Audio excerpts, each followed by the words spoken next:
the biggest UFC comebacks in recent years. Now, I love a little good comeback. You know what I mean? A comeback here and there. It keeps you really interested in MMA. You always have to keep your eyes on the screen if that makes sense. Especially when it's a fighter I like. And today I came up with the biggest, craziest UFC comebacks in recent memory. If you're expecting to see Chael Sonnen, Anderson Silva submitting Chael Sonnen 5th round, that's not on here, bro. I wasn't watching MMA back then, and I feel like if you don't watch it with your eyes live, then it's not like a crazy comeback. You know what I mean? So yeah, let's get into the video real quick. Yesterday, before I get into the video, I did the biggest UFC upsets.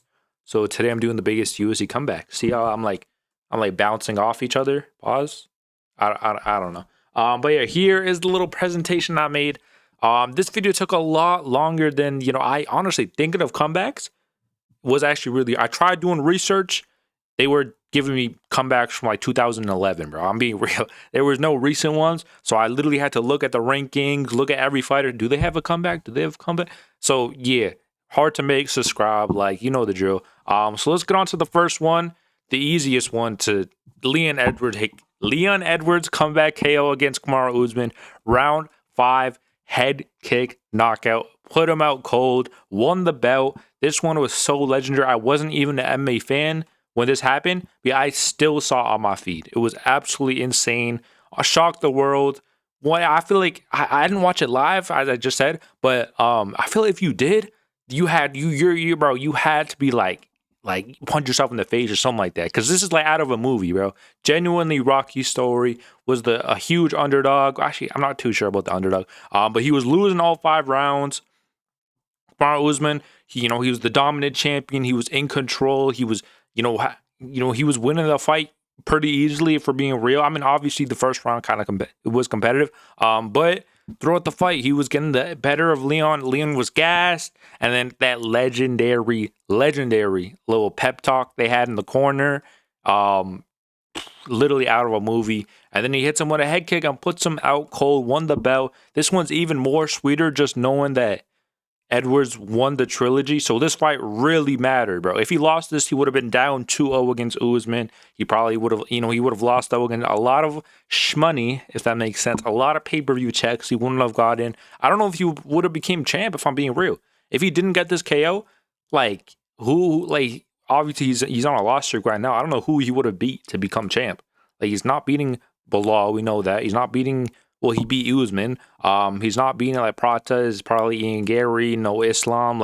This was genuinely crazy. Round 5, head kick knockout, put him out cold. Legendary. Next up, another title fight. Again, another easy choice. Yuri Prohaska, round 5 submission over Glover. This one is not that similar to the Leon's, other than, the round 5 submission, because this fight was actually very, very competitive. Very entertaining, competitive. All 5 rounds were a war, especially that 5th round. But what makes this such a legendary comeback, even though it was, very competitive, round number 5, Glover kind of had it in the bag. If you watch this live, which I didn't watch this live, if you watch this live, you could probably turn the TV off. Oh yeah, Glover won, because he rocked him in the 5th round, took him down, had control. Actually, no, he didn't take it down. My fault. My memory's bugging. But he rocked him. Yuri was completely gassed. This was his first 5-round fight ever. He only had 3 fights in the UFC. This was his 3rd fight in the UFC. So we still didn't know Yuri Prohaska as a fighter that much. You know what I mean? And those fights, those did not go the distance. He had knockouts, all of them. So this one, round number 5, Yuri is gassed. Obviously he's still dangerous, but Glover, he hurts him. I'm like, yeah, bro, it's over. It's over. Turn the TV off, whatever. Glover, he jumps the ghillie, which is just, you are not Dustin Poirier. I don't know what you're thinking. Jumping the ghillie at light heavyweight is absolutely insane. Right? When he had them hurt on the feet. That was actually negative IQ. Even though Glover, he is a very smart fighter. He's 40 years old. He's wise. He's not wise. He's like a General Iroh. You know what I mean? That wise unk in the show or the movie. That's Glover. But he made a stupid mistake, jumped the ghillie. Yuri Prohaska got on his back. They were both gassed, by the way. It's not like just Yuri was. And then he got the rear naked choke, as you can see to my left. Wins the belt. Now, unfortunately, he did get injured after this fight, but Doesn't take anything away from this comeback. Such an amazing fight, such a good comeback. Literally out of a movie. And what else, bro? Genuinely insane. But I'm sorry, Yuri Prohaska, konnichiwa. Well, I don't know why I said that. I don't know. What do you got? No. Let me show. So Yuri, I'm sorry, bro, because I had to, bro. I had to. This was I think the most underrated comeback we've ever seen. Genuinely, no one. This happened this year. No one's talking about it. I know because we're all Yuri fans. You know, deep inside our hearts, we all wanted Yuri to win. And I know when we saw Oberg get injured, not me because I'm a good person, but no, I'm kidding. But we were all hyped. Oh yeah, Yuri has in the bag. Yuri has in the bag, and then he proceeds to get knocked out. Yuri Prohaska, Carlos Oberg, he literally got injured. His leg was compromised. You could literally see it in the instant replay. I don't know. You could see his leg like separate. I don't know what specific injury. I think it was an ACL injury. He's out for a year.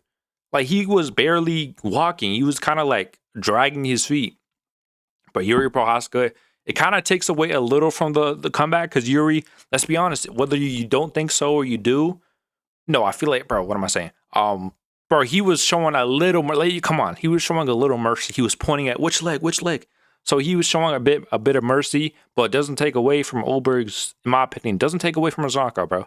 He had a sick, legendary comeback knockout. This is some like Michael Bisping story, bro. You know, Michael Bisping, one eye, won the belt, you know, beat Luke Rockhold. This is like, he was injured. He still won. Compromised. Legendary. Oberg had to be on the list, bro. Genuinely had to be. Now, moving forward, I'm not gonna lie, there was no title fights. These are the only big comeback title fights, if I could think of. Correct me if I'm wrong. But these ones are a little smaller, you know, maybe some unranked, maybe some, you know, ranked, but, you know, not that interesting. Moving on, though, we got Charles Johnson KO'd Kavanaugh, Loner Kavanaugh. First of all, this fight was at like 4 a.m. I'm pretty sure it was in China, so I don't remember this as much as I do the other ones. But from what I remember, Loner Kavanaugh was piecing him up. He was, you know, outstriking him at range, kind of making it look easy in there, barely getting hit. And then, bro, Charles Johnson just decides, this is what I like about him, bro. This is what I like when a fighter does, is they notice how it's like a fist fight. It's not just like a match. So he goes in there, he keeps his chin down, and he just starts swinging, bro, and he knocked him out. And legendary, I'm not gonna say legendary because this one, let's be honest, people don't remember this one as well as the others. It's not as, you know, well known, but doesn't take away from the comeback. Loner Kavanaugh, the young guy, the favorite, he was winning the fight, and then, bro, he got caught. He, you know, he had his hands down, and Johnson caught him, bro. But it was a legendary. I'm not gonna say legendary. It was a very, very good comeback indeed. Sucks that, you know, he just lost that last weekend. Even though I did pick him to lose. I did pick him to lose. So hey, you know what I mean? Moving on, we got Muhammad Makaya, back-to-back flyweights, by the way. So I don't know why I said that, but subbing Jafel, I think that's how you say his name, Jafel Filho. Legend, honestly, another underrated comeback. He literally had, you can see from this image, he literally put him in a calf, I don't know what it is, a calf slicer or something like that. His leg is literally injured. I'm pretty sure he ruptured his ACL just like Carlos Oberg did. So another similar to Carlos Oberg. But this is in round number 3. Now, I don't remember much from this fight. I don't know if he was losing the fight or whatever, but it doesn't take away from the comeback because his leg was he literally broke his leg. Like he had a like almost like a year-long layoff after this, I'm pretty sure. Actually, no, I think he came back in the same year. I'm not gonna lie. But he had a pretty long layoff after this, but he proceeds to get the rear naked choke. This was so legendary. I do remember seeing this on my feed a lot. A lot of, you know, sports channels were sharing this. Because, bro, honestly, he didn't tap. He didn't quit. He was still in there with a compromised leg, and he got it done against Filho, who is a grappler. He is a Brazilian jiu-jitsu. I don't know. He's probably black belt. Let's be real. And he submitted him. Crazy indeed. Underrated one. You know, it sucks that he's not in the UFC anymore. Because, like, come on, like, just bring him back, bro. It's been long enough, bro. You know, it's been long enough. But now, Moving on though, we got JDM knocks out Gilbert Burns. This one, honestly, I was kind of just like, I can't think of any comeback, so I kind of put this one on the list. You can argue that it was 1-1 going to the third round, but in my opinion, I thought it was 2-0 going to the third round. I think Gilbert Burns was up. He was controlling him, out grappling him. But in that third round, specifically like the last like 2 minutes or a minute, Gilbert Burns on top. He had the takedown. You thought he had it in the bag. I was hype. We were all hype, because Gilbert Burns. Bro, we are all fans of Gilbert Burns. I'm gonna just say that. But JDM, I don't know what's with that one face he always does, bro. He has like that grimace face whenever he like grapples, where it's like I don't know, it's like someone's under the table or something like that. But I'm gonna edit that. That was cringe. He got up from being on his back. He had this sick little grappling exchange. Got up to his feet, hit him with a slick, literally right away, hit him with a knee down the middle, as you can see in this image, bro. What a perfect. I mean, did it land that clean? It did. It landed clean from what I could see. Landed clean, and Gilbert Burns was just, bro, he was rocked, and then he got him out of there. Genuinely, such a good KO. It even makes it better because Gilbert Burns, I'm pretty sure, not Gilbert Burns, JDM, Jack Della Maddalena, his arm was literally broken in this fight. Like his arm, I'm pretty sure it was from like a head kick like a body kick from Gilbert Burns, and he blocked it with his arm. His arm was broken. It was ruptured. He took like a whole year and a half off after this fight. But he still got it done with his knees this time instead of his hands. You like to see it.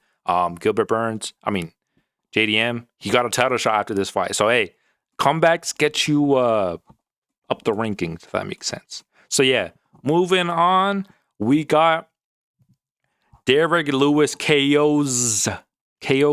Honestly, you can pick and choose for Derek Lewis, bro. He's like the comeback king, for being real. Every single Derek Lewis KO is a comeback. Let's be like, he is not outskilling these people. So honestly, I like to think every KO is a comeback KO for Derek Lewis. You know what I mean? But specifically on this image, I don't know why this image is so pixelated, bro. Where did I get this image from? Is that Derek Lewis? Dude, that is not Curtis Blades. But here we got Curtis Blades versus Derek Lewis. Curtis Blades, pretty much, if we're being real, dominating that fight. He was taking him down with ease, mixing it up, the striking and the grappling beautifully, until Derek Lewis landed that big uppercut KO and almost sent him to the... Bro, Curtis Blades was out for, I'm pretty sure, a couple of hours, if I'm being sure. I'm pretty sure he was out for a couple of hours. Kind of scary, very scary. And this one, I think even more of a legendary KO over Volkov. This one was just like, he was losing all 5 rounds, kind of getting styled in there. Round number 5, similar to Leon Edwards' one, except, bro, it was one punch with this one. It wasn't a head kick. Straight right hand, overhand down the middle, right away in the round. And then, bro, he put him out. Again, very similar to Leon Edwards. So that was the list. If you guys agree with me, like and subscribe. Actually, here we go. Please, this is my channel, bro. I'm literally stuck at 270. I don't know what I have more videos than subscribers, bro. Like, is this like a big joke? Oh, we're not gonna subscribe because I don't know. First of all, why is my videos 14 views? Did I fall off? I might have fell off. But like and subscribe and follow my Discord, my Instagram, my TikTok. I post on those as well. So yeah, go follow those. And well, not Discord. I don't post on Discord. Just join my Discord. So I don't know. I'm yapping, but that is the end of the video, and I will see you next time. How do I end my video? Go over here.